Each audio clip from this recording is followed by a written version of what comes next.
umutima bibaye sasheya cyane ab'ijuru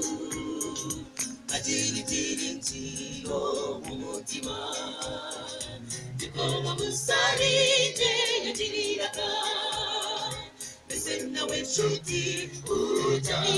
wibaza igihe gisigaye ari gito akagaruka kw'Imana ingoma ye imaze mu mutima imusajyayo dusigaye isi tubuze ijuru twiyegurire Imana tumara amajeri rwose ubura amaso yawe uyabe mu ijuru kutabarwa kwacu ni mu guturuka dusigaye isi tubuze ijuru twiyegurire Imana tumara amajeri rwose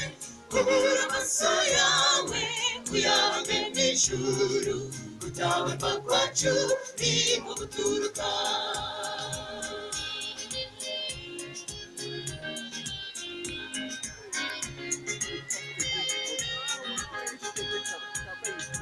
Yemeye kumanuka sabisi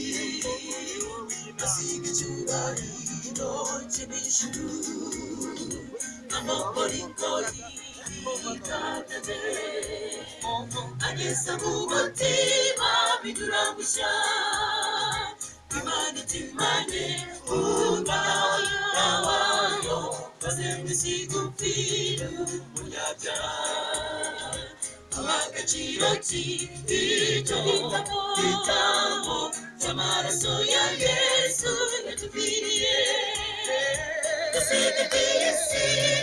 tubuze ijuru twiyegurire Imana tumara amajeri rwose ubura amaso yawe uyahange mu ijuru kutabarwa kwacu ni mu guturuka dusigaye isi tubuze ijuru twiyegurire Imana tumara amajeri rwose ubura amaso yawe uyahange mu ijuru kutabarwa kwacu ni mu guturuka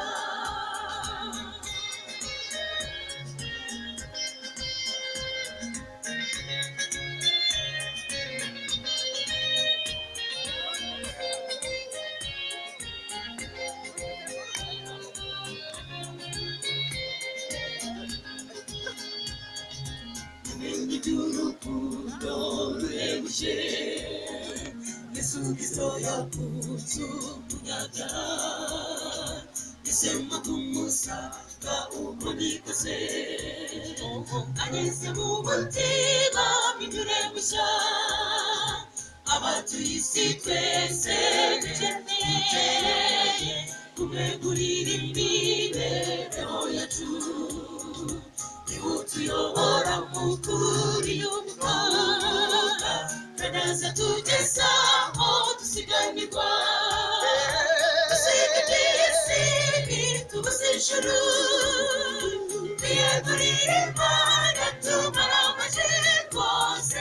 ubura amaso yawe uyahange mu ijuru kutabarwa kwacu ni mu guturuka dusigaye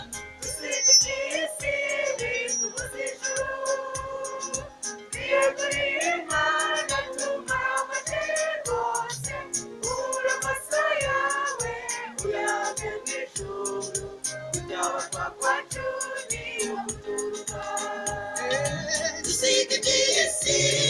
tubuze ijuru twiyegurire Imana tumara amajeri rwose ubura amaso yawe uyahange mu ijuru kutabarwa kwacu ni mu guturuka